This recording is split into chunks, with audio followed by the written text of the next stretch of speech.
What's up, guys? Welcome to another live session.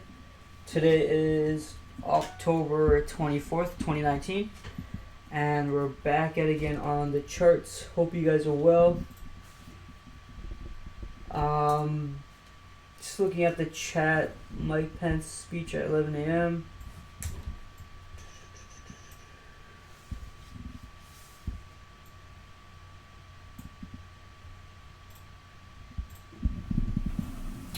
Yeah, so let's cover some trades. Finally, TradingView loaded up. I don't know why it takes forever. Just going through some of the comments from yesterday. So I guess we'll start with Aussie dollar since I think that was the first comment. And so, whoa.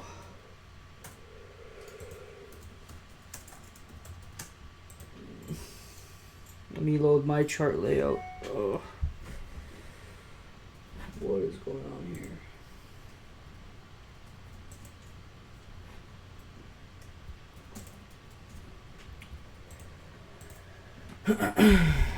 But Aussie dollar we shorted I think 2 days ago, and on the first attempt it came pretty close to our first take profit, and then kind of pulled back, and then once again it actually hit our take profit today and went further down. So we can see this setup right here. Currently we're at 38 pips profit for Aussie dollar. Pretty clean trade that we took from the 4-hour analysis. And if we look, we're coming to our first little area of significance, 0.68200 area. And so ideally we want a break below and us to continue down, down to these lows. And that's the whole idea here. It's looking pretty good. Mike Pence is supposed to speak at 11. So I think we will, that's actually right now. I don't know what he's going to talk about. But the fundamental schedule is pretty clear. Last night we had some Euro PMI, and it actually came out, great for the French, bad for Germany. So the auto industry is still lagging behind as a trade. The trade deal is on its way. I think China agreed to 20 billion instead of 50 billion in goods. But I think, it'll take a few months for these two sectors to change. Monetary policy, it looks like they're going to keep rates at 0%. I think they're still doing quantitative easing. I'm not sure what they said during the ECB press conference, but I think Daily Effects will have a good article on that. And the rest of the day going into Friday is quiet as ever. So we will get into a few trades. Let's just load up Daily Effects so you can see. If you can find an article for the ECB. Now focused.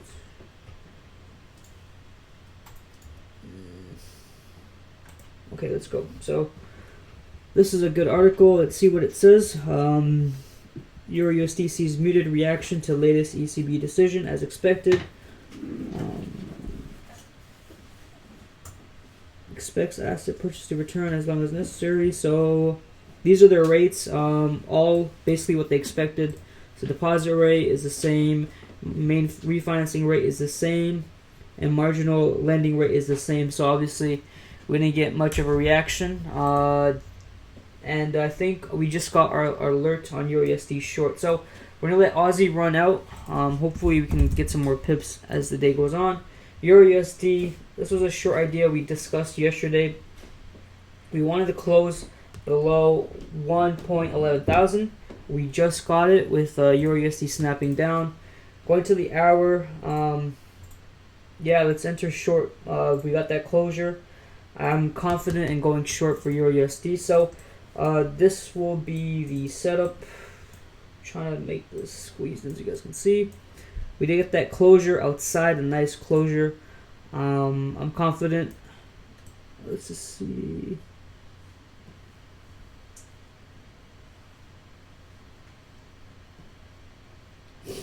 Yeah, I think I'm confident to go short for Eurusd. Even though, they had mixed PMI results from Germany and France, I think this is going to be a good short. The daily, Definitely looks impulsive. Obviously, on the yesterday I thought we were gonna go back up, and we did go back up and touch 111,500. You can see we did come back up and touch that level, but since then we kind of rejected it. So we're gonna go short on euro, guys. Let's plot out our levels, and this is good, pretty consistent with yesterday's idea. And so our first take profit is gonna be 110,715. Pretty much 30 pips away. Next target's going to be 110,384, and then followed by 1.09939, and then we'll end off right at 1.09500. That's where we'll go for euro. I think this is a good setup to take. Let me just extend this trend line over, and yeah, let's do it. And our stop is going to be pretty tight, 31 pips.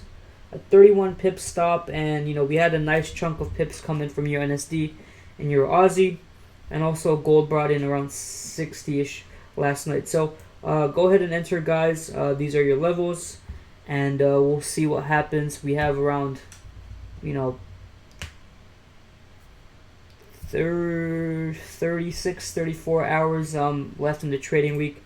So we may get stuck in some consolidation, but hopefully not. I think we're going to be good to go for that trade. Let's talk about the gold trade we took yesterday. Very simple with the trading range, and this is why I always let you guys know that 25 pips or that first take profit is very key to secure. Because apparently last night, I forgot. Today morning. We had some news that China, instead of buying $15 billion worth of goods, going to buy 20 million, and so we had this initial reaction. I don't know what else could have caused this, but either way, we did get this was our entry. It was pretty much a zero drawdown entry, and we got as far as 1488.10. Depending on your broker, my broker went to 1487.62 or something, so around 60 pips, which is pretty good. When I go to sleep, which I was, when I went to sleep, I usually have MetaTrader running on my computer and just use the trailing stop feature. If you want to know what that is, just type in MetaTrader 4 trailing stop. And there's tons of articles. The first one will teach you how to set it up. But basically, you can tell MetaTrader to, after you hit a certain price point, you can have a trailing stop of 15, 20, 30 points. So in case, you're not going to be awake to move stops to entry and take partials, you can do this. So you can, once we hit TP1, you can catch, every significant 15, 20 pip move afterwards. So a pretty decent trade. I think it got, spoiled by the news. But you can see once again our gold key levels have, come into play. 1501, 1502 area, and I think it's gonna be that way for gold for the time being, and there may be another short opportunity from here, but it's not as strong of a resistance as this level we shorted from, which is 1496. So a good trade, and we have Aussie still in it, Aussie dollar, Euro USD. Let's check out the two trades we wanted to take in the beginning of the week, which is Euro USD short, and we just never got our criteria to go short. And the reason we didn't take the short or any trade really is because of the Euro news Thursday. But our ideal entry was a close below this level to go lower. We didn't get that. Instead, we got a pushback up and a close above this crucial support at 1.73600 area. We can see, looking to the left, we have a lot of wicks and rebounds from this area. So there was a potential to long, but I wasn't really, this is why we stayed at euro until today, just because of the big news, and we also had the Brexit vote. So we'll take a look at that on the article over Brexit. Boris Johnson considers Christmas election amid Brexit chaos. Okay. Okay, so this is interesting. Euro 27 ambassadors, so the 27 other countries of the European Union or members will meet Friday morning to discuss extension. I thought they were going to discuss that last night, or Thursday evening. Or today is Thursday evening, so yeah. That's right. They're going to be talking today, Thursday evening. Right, so this is London time. So just convert, Friday morning. I guess they're talking about 9 a.m. to your local time. But by tomorrow, we should know what happens with Brexit. And it's pretty typical for Forex, major big news to be released on Fridays. So our economic schedule that was pretty clear. It might, have, you can very well just put a tentative, event here, Brexit vote, and because it's gonna be throughout the entire day. So we'll see what happens with that. Luckily, we're not in any pound trades, so we don't have to worry about the chaos. We just need to know what happens and where we can take the pound afterwards. Because after this is released, I think we can finally start trading pound again, like we did last week. So, the short play wasn't there. It's whatever. Let's see how CAD CHF is doing, or actually Euro CHF, because we also wanted to short that. And a similar case with Euro CHF.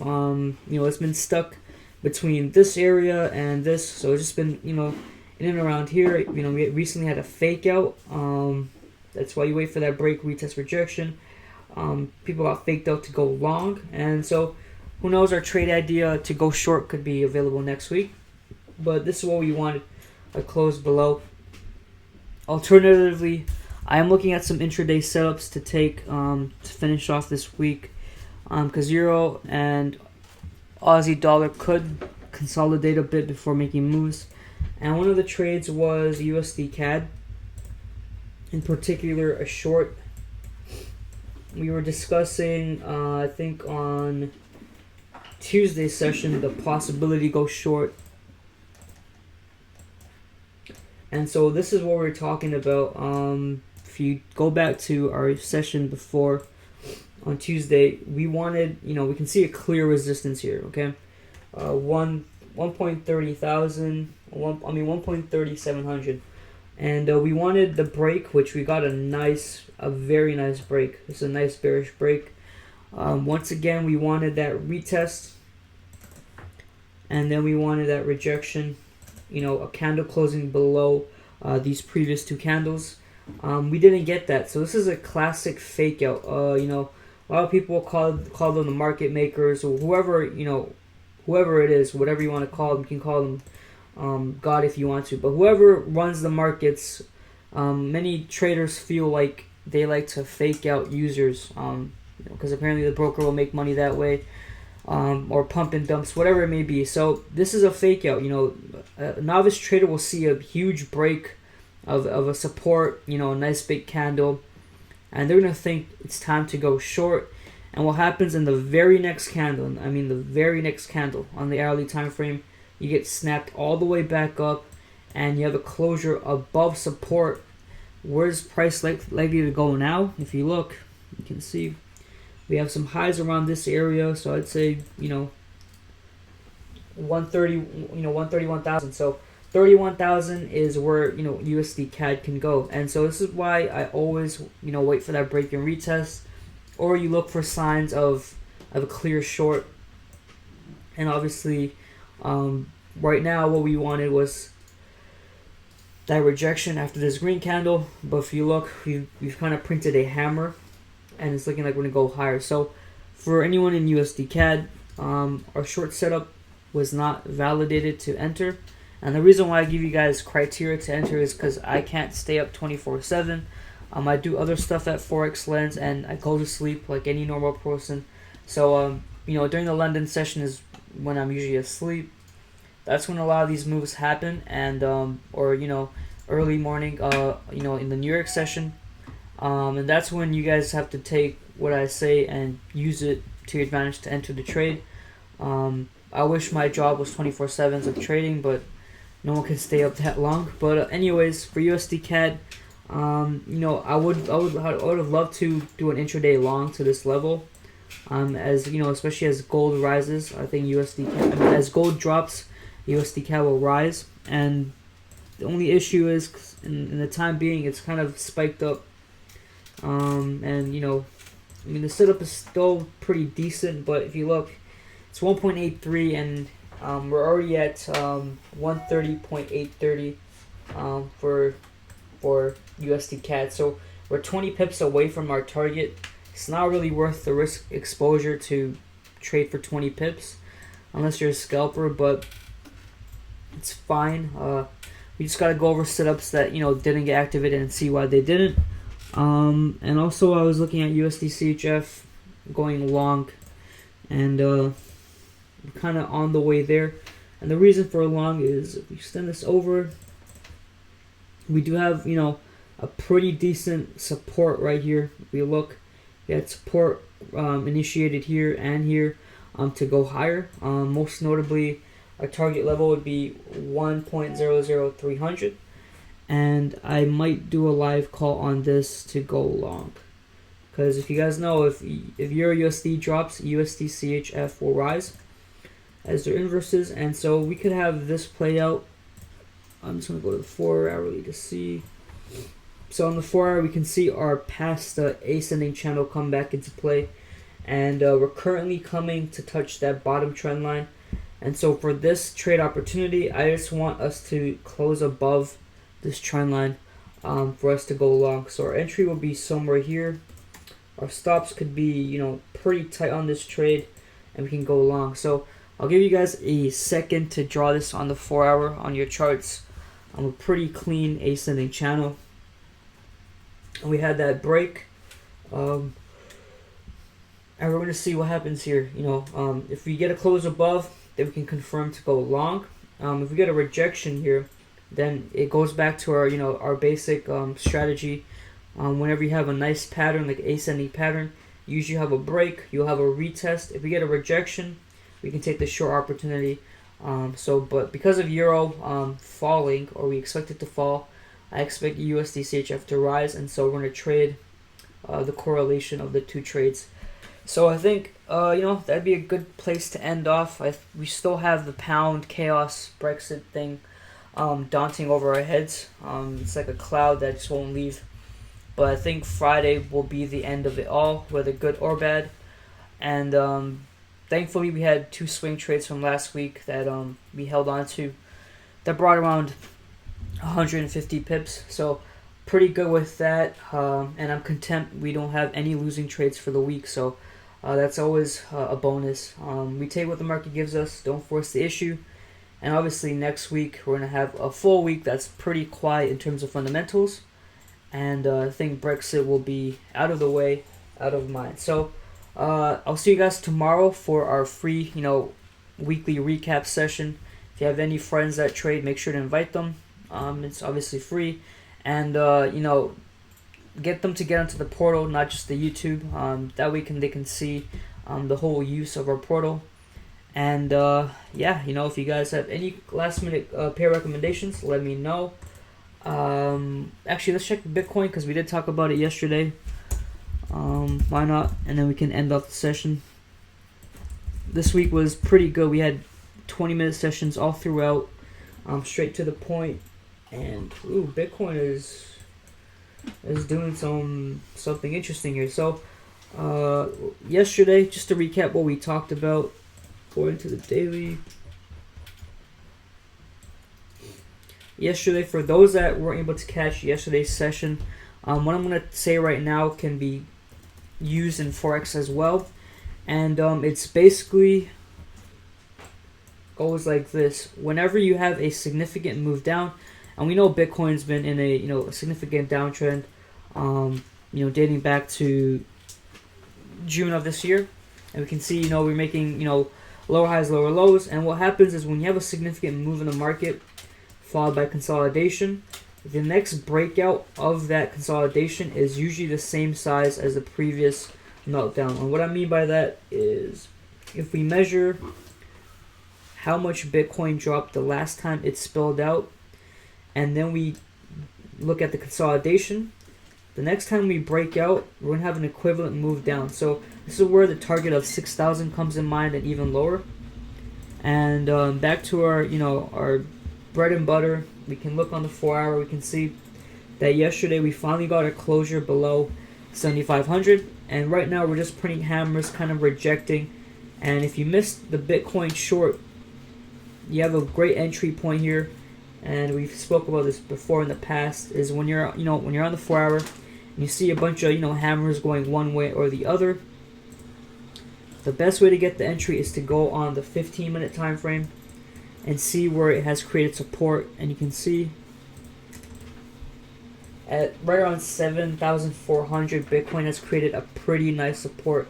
And so to go short again, we want that closure below, and you can short Bitcoin to 6,000 and thereon. So yeah, for you crypto heads, just another update on Bitcoin. And no losing trades this week. We have some great winners, and we've taken 2 more trades, and hopefully they also result in a win. So tomorrow, like I said before, is the free session. I'll see you guys at 11 a.m. Eastern. And if you have any friends, make sure you invite them and get them on our portal. They can make use of our charts. Even if they don't want to, if they can't make the live session, they can always use our charts and even use my signals. You get my signals on the house, even as a free member. So I think that's a good place to end off today's session. I'm RP Forex. I'm logging off. Have a great day, and peace.